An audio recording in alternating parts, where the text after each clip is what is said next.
Every time you talk on the phone or go on the internet, what you say or type travels to its destination through fiber optics, the process of transmitting voice or data via pulses of light through hair-thin glass fibers. Those fibers start out as large glass tubes. First, workers unwrap the tubes.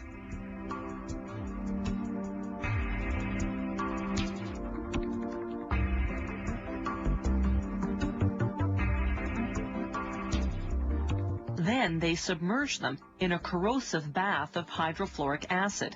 That removes any oil residues. Then they set a tube into each end of a lathe.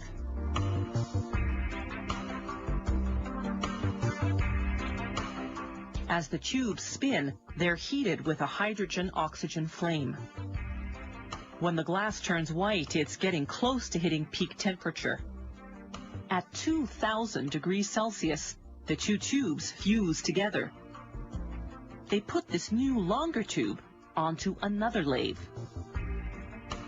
As the tube spins, they inject a mixture of chemical gases inside, while a traversing burner heats everything up. The gas mixture contains liquid forms of silicon, an abundant chemical element found in nature, and germanium, a chemical element similar to tin that's used as a semiconductor in transistors and other electronic devices.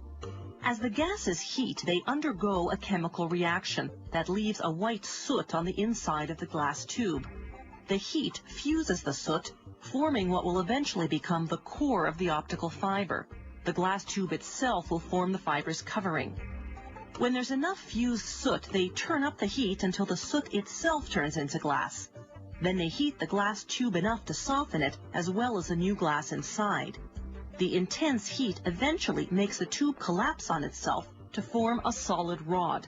The internal structure of the optical fiber has been achieved.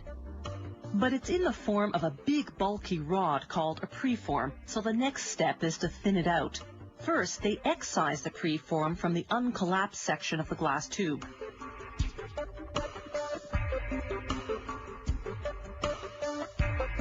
Then they install it vertically into the drawing tower, which will draw out the final shape.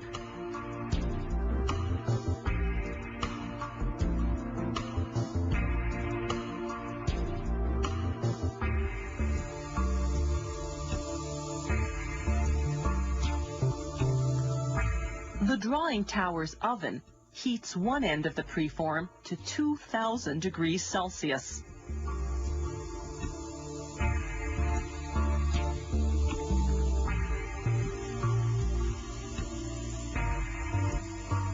The glass softens.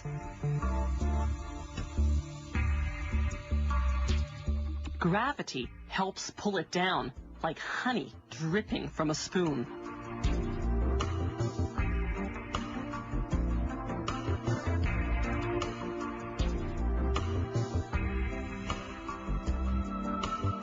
Then, using a glob of glass as a weight, they stretch the soft glass and keep stretching it until they formed a thin glass fiber.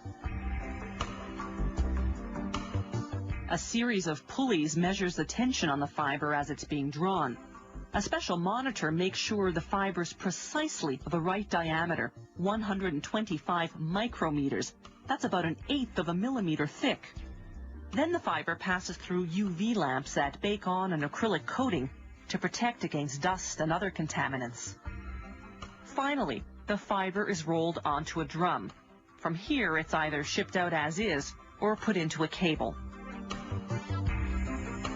Fiber optic cables are expensive to produce, but they're smaller and lighter than traditional copper cables. They carry more information and need fewer repeaters to keep the signal from deteriorating. And unlike copper cables, they're immune to electromagnetic interference. They're also hard to tap without being detected. And all this is made possible by a complicated process based on a very simple principle: light traveling through glass.